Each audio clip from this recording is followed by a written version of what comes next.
Okay, good morning everyone from the US, and good afternoon to everyone who's on the webinar from the UK.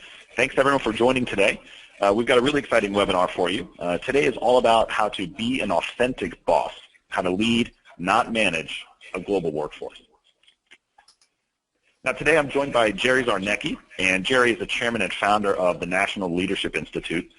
And we're really excited to have Jerry on today's webinar today because he's had a long career in banking in a broad range of C-level executive assignments, including CFO of a top 10 bank holding company, as well as the CEO of 2 other banks.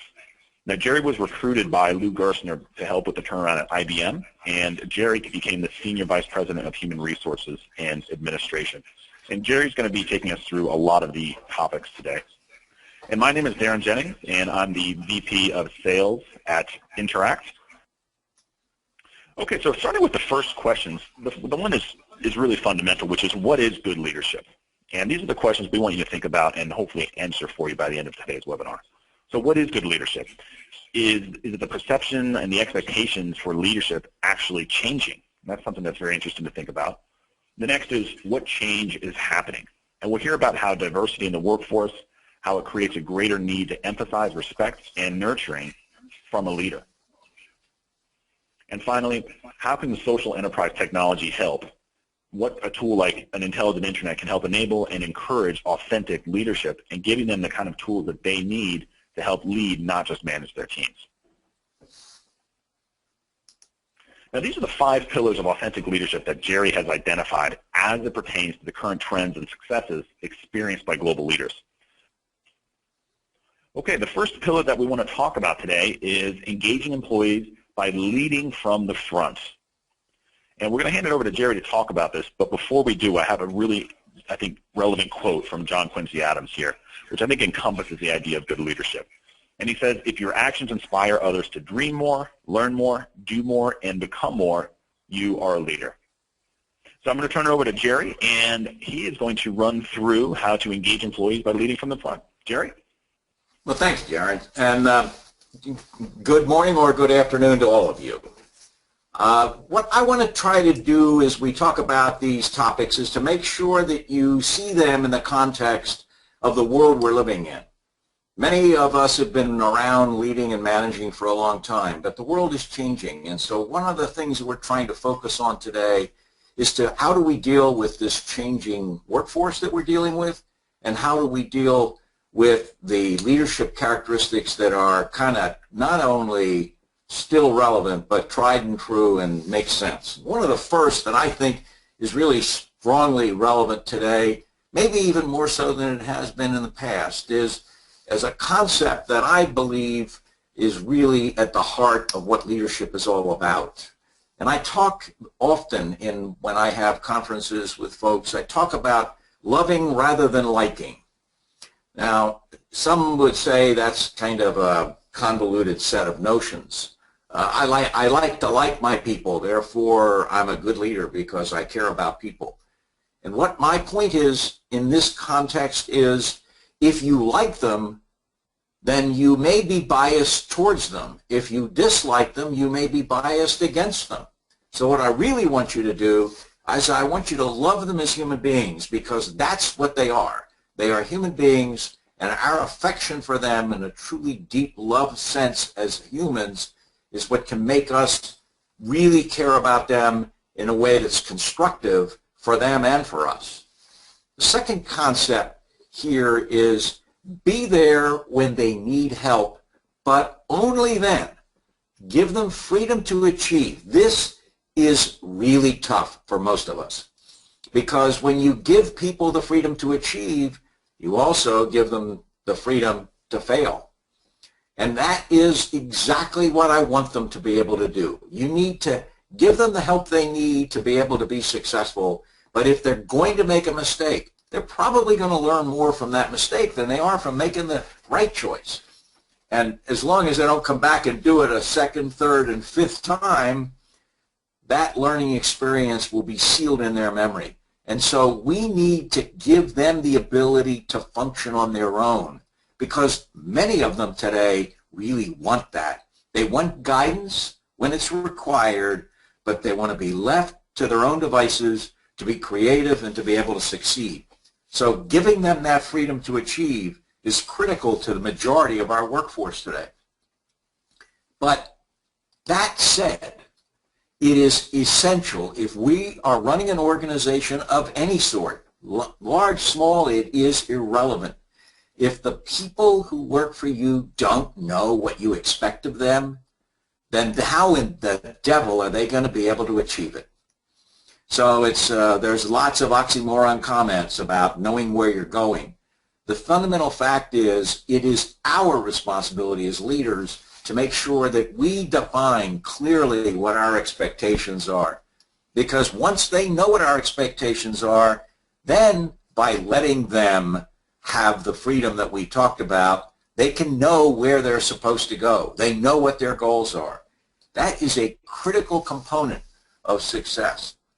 But coming back to number 2, where we talked about give them the help that they need, the help that most people need on the job is they need training, development, and support structurally around them so that we can't turn people loose to just learn about their responsibilities without owning the responsibility for helping them achieve. And that helping them achieve starts with solid training and development and support functions for them. And too many of us leave our employees to their own devices to learn on the job, and that doesn't mean just sitting on the job and learning by mistake day in and day out. We owe them the responsibility to be able to help them understand how to do their job. And lastly here we now come into a very significant changing environment. Most of us grew up in a world where there was the annual performance appraisal. Each year you sit down and go through that agonizing period of time where you evaluate that employee's performance on the year. Nothing could be more disastrous than for an employee to wait for a whole year to find out that they failed. Nothing is more disastrous for the organization, and nothing is more disastrous for the employee. What we believe is critical, and there is an emerging body of thought in the world of business today that says, wait a minute, the most important feedback is the feedback you got today. The most important feedback is the feedback that you got the moment you did something right or the moment that you needed to be corrected, not the feedback you get at the end of the year that says, and oh, by the way, in January you really messed up that project. Or in February, you were a rock star. That kind of feedback is not effective. Psychology 101 will tell you that when you want to get behavior, you reinforce it immediately. Don't wait. So this business of engaging from the front means that we have an active role, not a passive role. We're not behind them. We're out there showing them the way.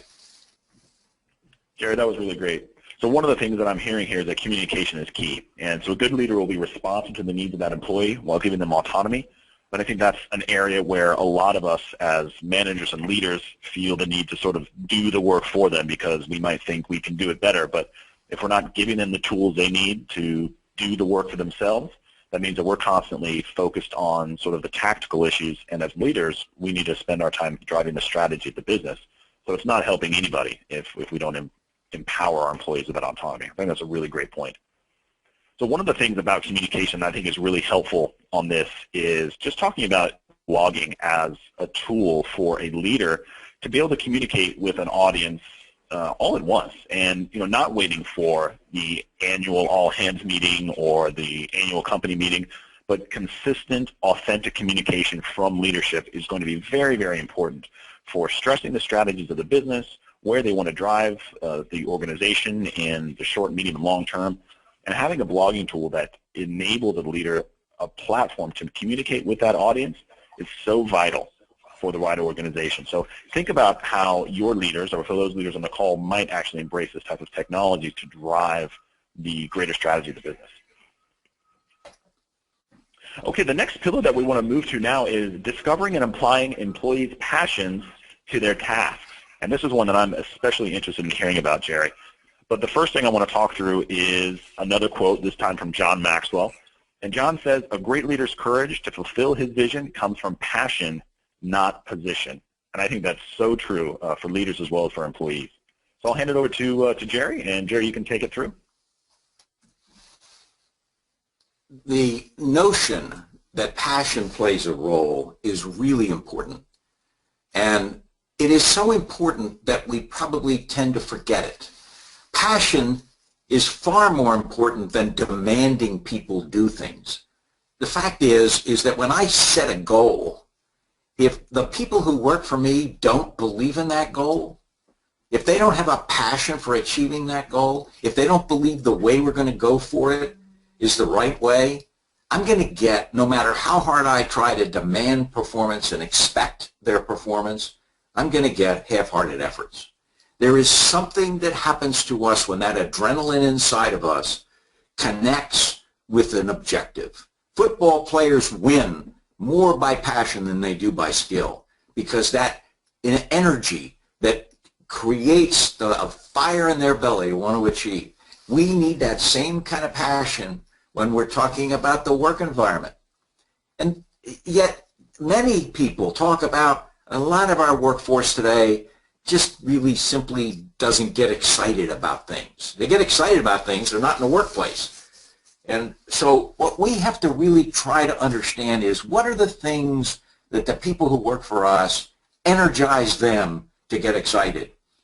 You can't go to work day in and day out totally bored and be successful, no matter how quality your skill set might be, or no matter how smart you may be. You have to be engaged at work. And no matter what people say about our current generation of young workers, the fact is they want to make a difference. They want to matter. They want to make a difference in the world. They want to make a difference in life. And so the microcosm for them is what can energize them to make a difference at their job. And we need to find that out. We need to be candid about that. We need to talk to them about it. You don't have to necessarily just say, oh, by the way, what energizes you? But you have to observe. You have to watch to see the things that change their attitude, because those things that energize them are what we're going to have to tack onto in order to drive that passion to the goals of the organization. The flip side of that is we've got to know what they're not committed to. You know, there are people who say, oh, all these millennials, they want to be CEO in 6 weeks. And yeah, you know, I wanted to be a CEO in 6 weeks when I was young. There's no doubt about it. I wanted to be a CEO long before I was ready. What we have to figure out, though, is are they even committed to success at the workplace?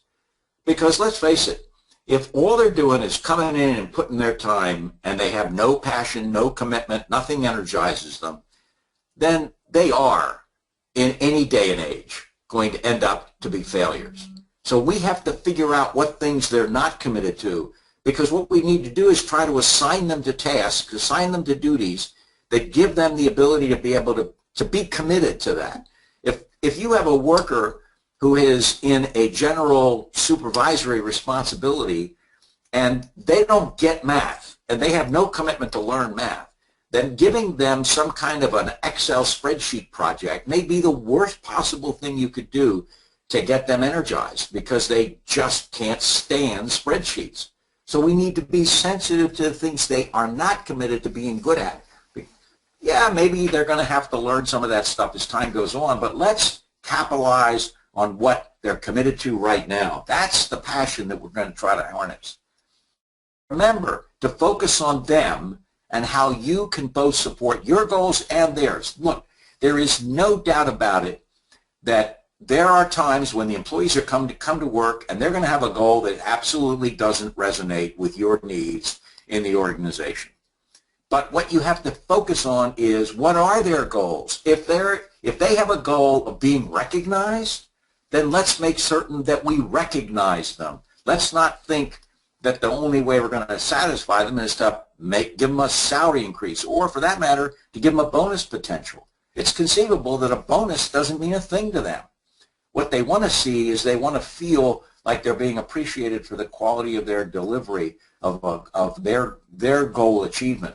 So what we need to do is find the commonality of goals, theirs and ours. Because let's face it, if they can't get on board with your goals, then they're not going to be a part of your team. They're not going to be an effective member of your organization.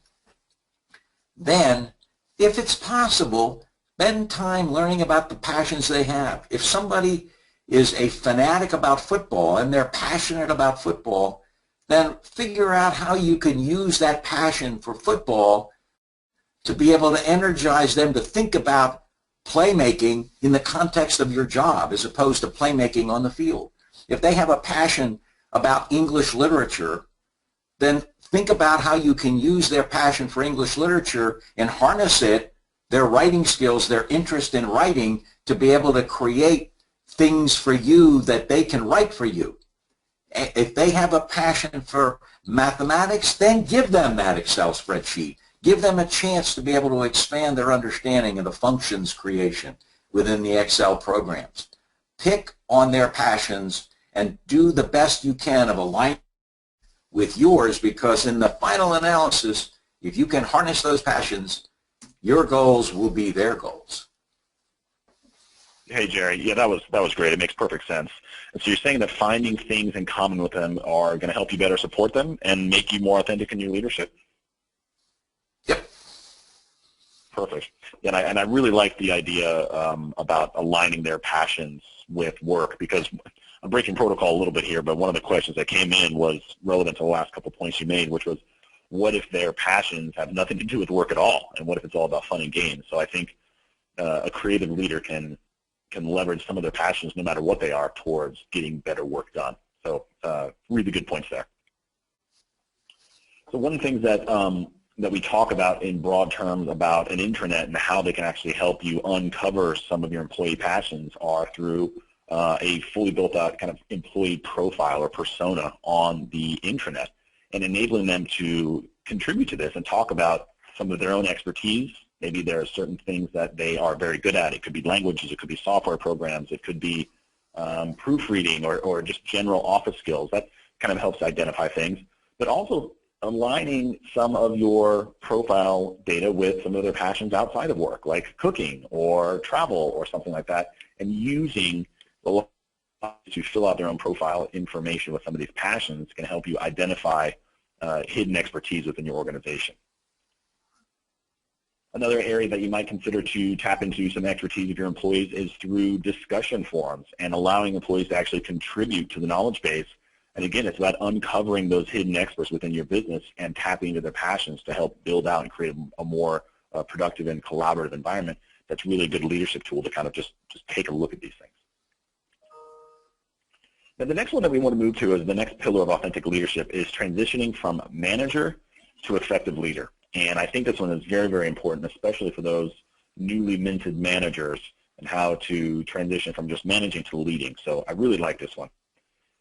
And again, before we move on to Jerry, is Tom Peters has a great quote here, and he says, management is all about arranging and telling, but leadership is about nurturing and enhancing. And I thought that was so great. And Jerry, I think you're familiar with Tom, aren't you? Oh, I sure am. And Tom made a major contribution to the literature on management and leadership many years ago in a book called In Search of Excellence. And that book broke new ground for people who talked about what leadership and what excellence of leadership was all about. And you know, it's interesting. Let me say what Tom said in a slightly different way. Managing is what we do to the processes and things that we're responsible for. Leading is what we do to people. And when I say do, I put that in quotes because it is in fact all about the people. There is nothing that is irrelevant about managing processes and things. There's no doubt about it. You cannot ignore that factor.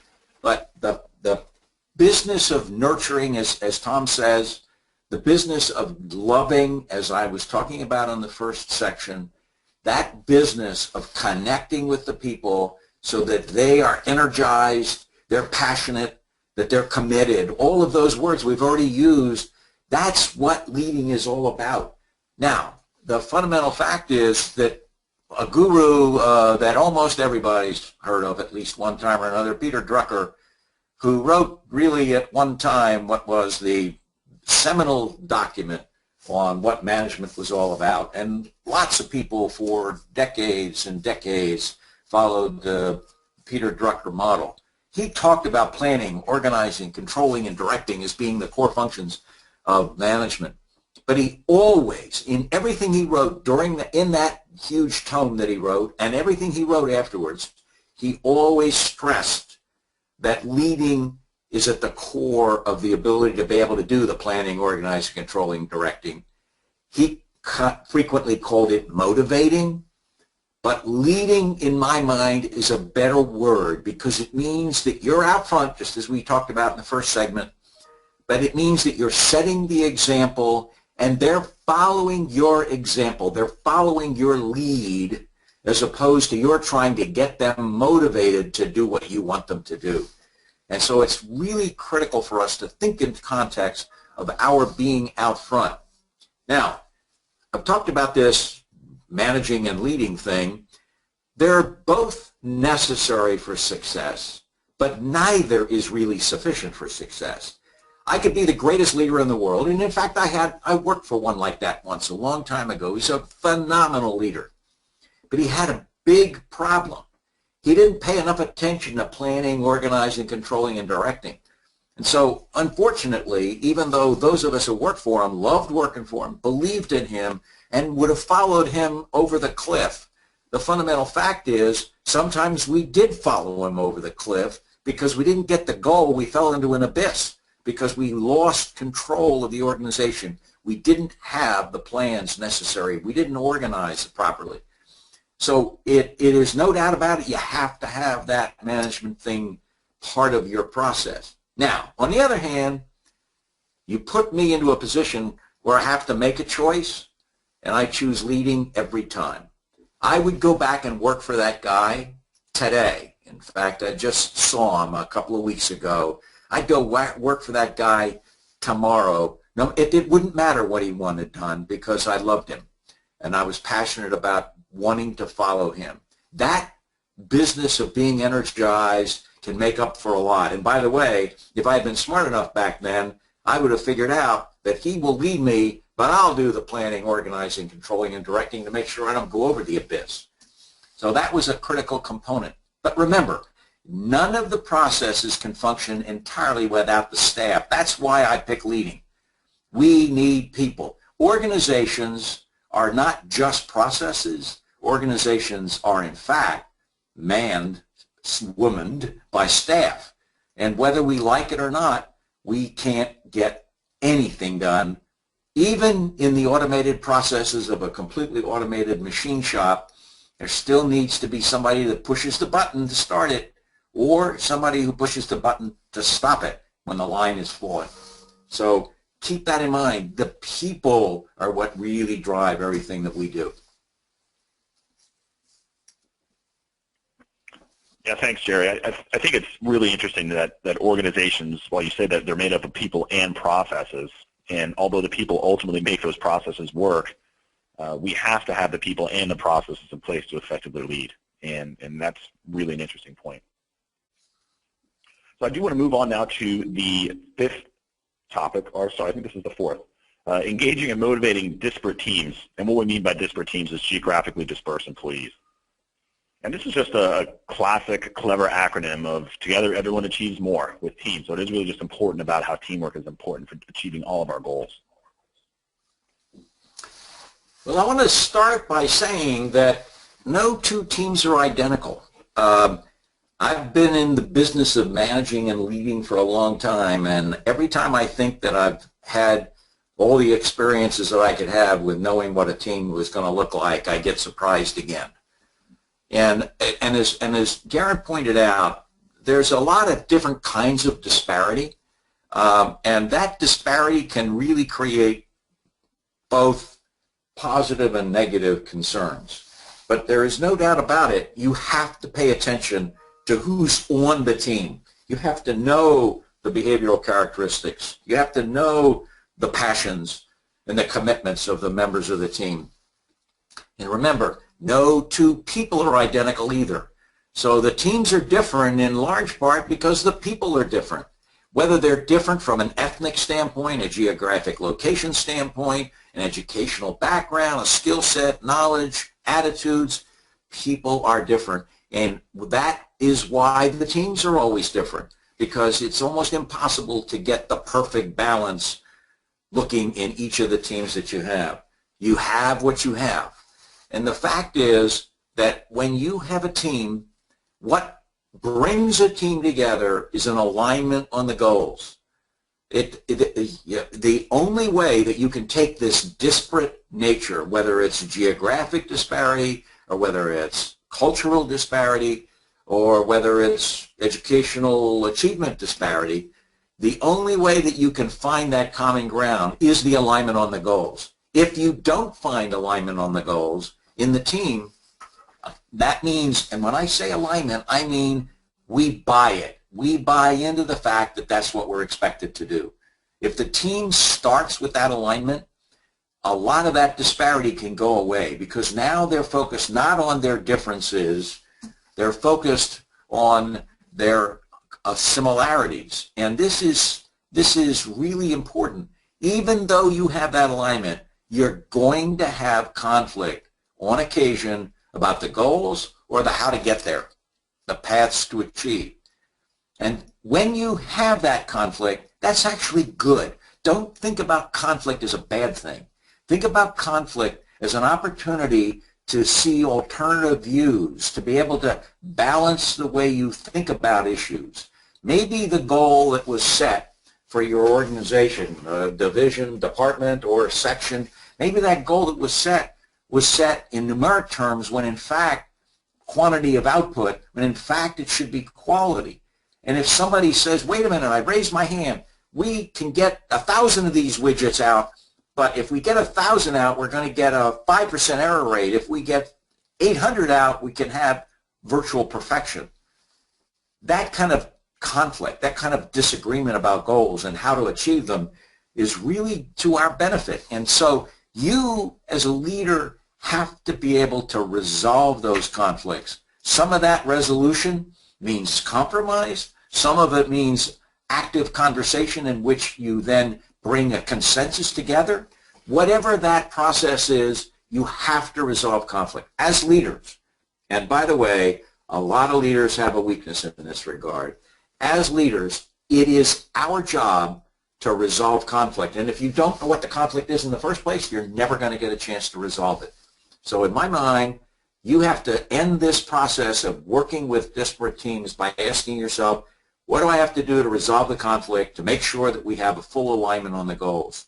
And you have to work hard at that, because once you do that, once you get that conflict resolved, once you find the alignment, then you can go back up to the first point, one of the first points we made in this presentation, which is you can then turn them loose to succeed.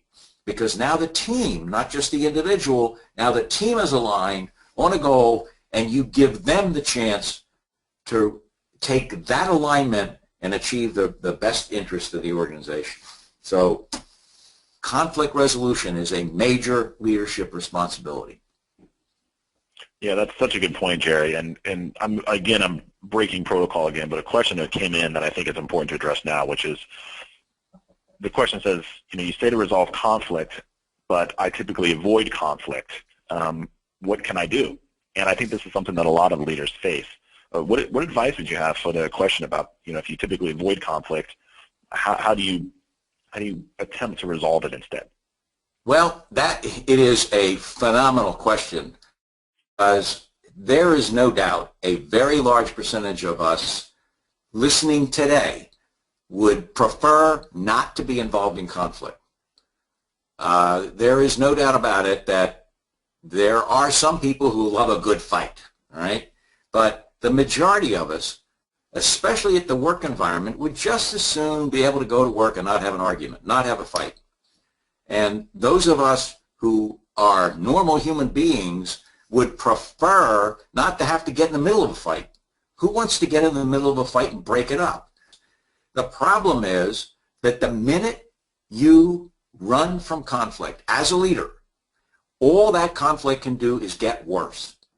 Because if there is unresolved conflict, then you're never going to have alignment towards the goals. So the best advice I can give it may sound harsh, is leader, suck it up. Get in there and get at it. Because until you resolve that conflict, it will be a cancer on your goal setting and on your achievement. And so you have a choice. Avoid the conflict and fail, or face the conflict, resolve it, and succeed. I think that's a pretty simple choice. Well, let's put it this way. It's a logical choice. It may not be simple, but if you can't get into that conflict, and if you can't take it on, if you can't find a way to resolve the conflict, then you probably need to start thinking about whether you should be a leader, because it is a critical component of what a leader has to do. You have to create alignment, and you're never going to have perfect alignment. You're always going to have some disagreement and potentially some conflict. And if that conflict exists, it will almost certainly destroy your ability to achieve. I love it. Great response. Suck it up, leaders. I'll also keep that in mind as well. And I think it's an important thing to think as well, Jerry, and for the folks on the webinar today, is that anytime you have people interacting with one another, conflict is going to inevitably arise. But as you pointed out on the last slide, Jerry, the fact that resolving conflict can actually be a net gain, and because you might uncover some really good ideas. And so one way to help bring about that collaboration among colleagues and maybe even uncover some conflict is having a good digital workplace for collaboration. And one of the things that we at Interact really recommend is utilizing team spaces within your intranet. And these are typically going to be smaller, maybe project-oriented or small departmental teams.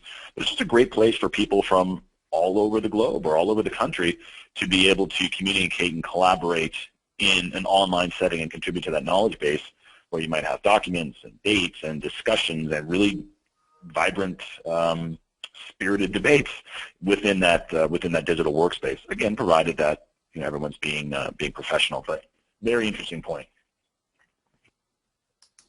Okay, the fifth and final pillar of good leadership is culturally sensitive communications, and this is one that I'm especially interested in. And we do hear it quite a lot at Interact with some of our global companies, where they might have employees dispersed over dozens or even 60 or more countries. So before we move on to Jerry, there's a great quote from one of my favorites, Tony Robbins. And Tony says, "To effectively communicate, we must realize that we are all different in the way we perceive the world and use this understanding as a guide to our communication with others." This is very relevant to the whole concept of culturally sensitive communications. And Jerry, I definitely would love to hear your thoughts on this topic. Well, Tony couldn't be more right. There is no doubt about it.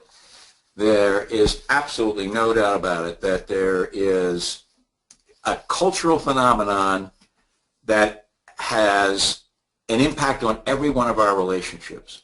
And unfortunately today, there is this PC culture out there that makes it a little harder to deal with these cultural differences, because all of a sudden everybody is so sensitive to the cultural differences that nobody is willing to take the risk of being able to effectively and candidly communicate. So you have to be careful. When we start talking about culturally sensitive communications, we don't want to be so sensitive that we're so politically correct that we don't ever deal with issues. Remember, I just got finished talking about conflict.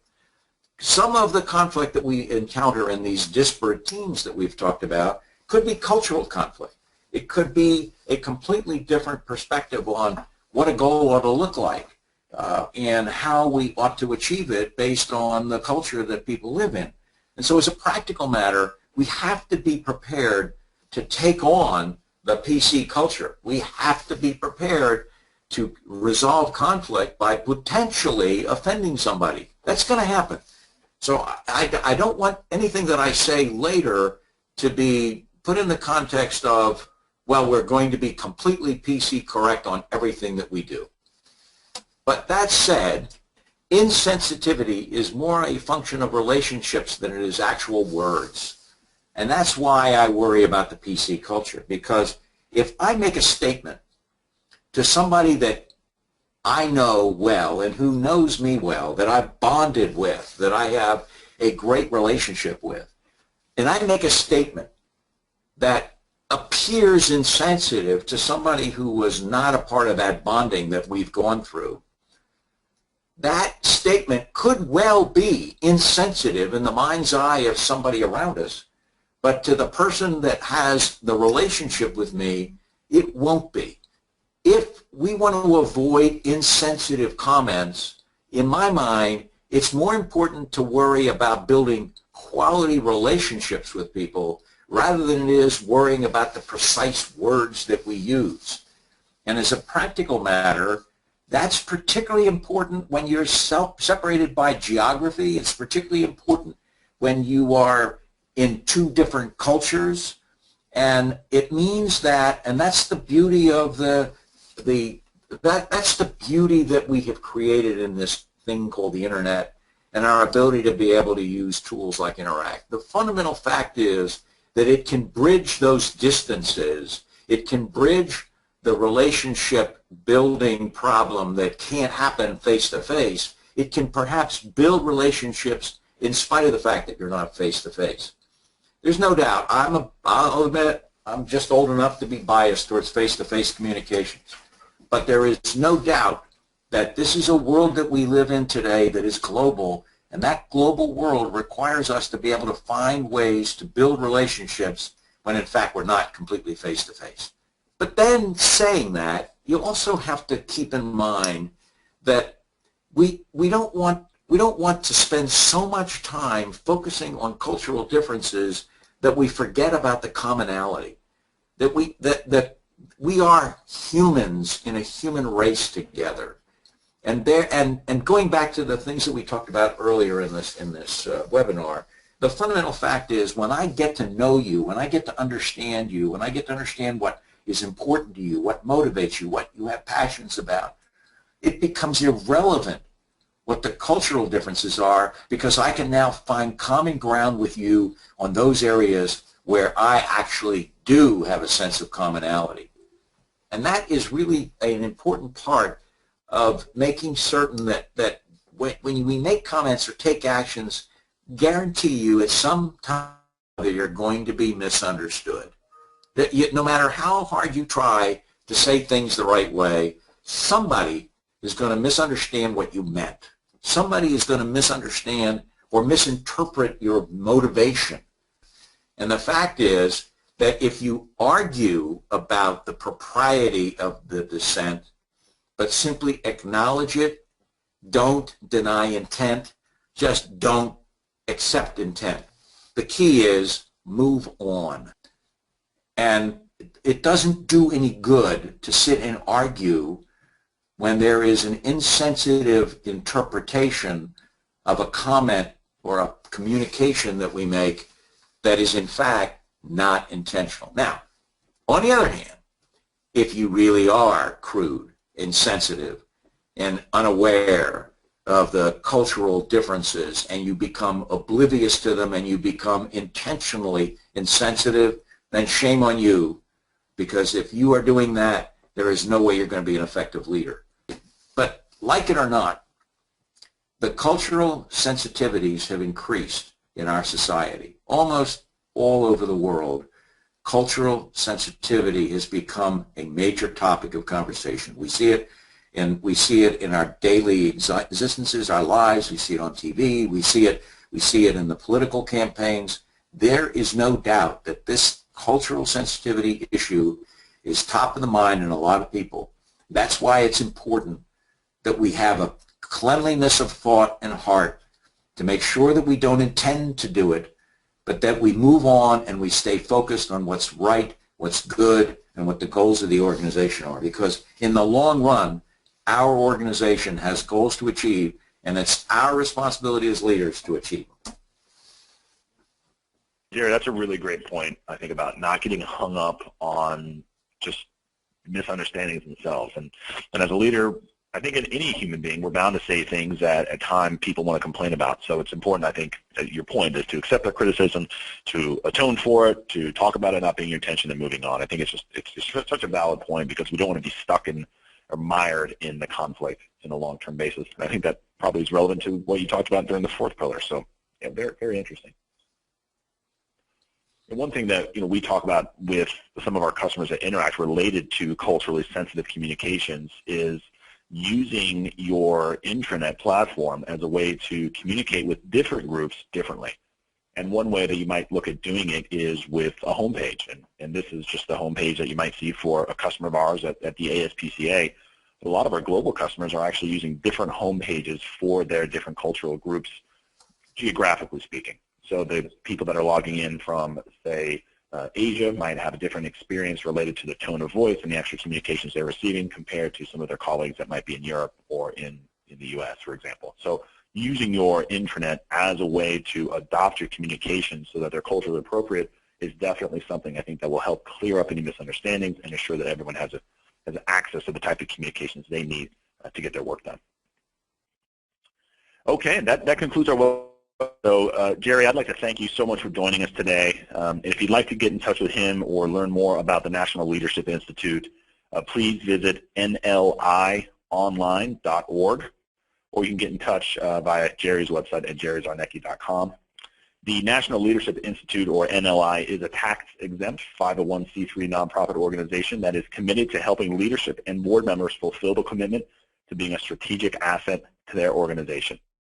And if anyone has any questions about Interact or wants more information about using a social intranet as a leadership tool, please feel free to visit our website at interact-intranet.com/try or get in touch with us through the normal channels. Thanks everyone for joining today, and Jerry, thank you. Thank you. Take care.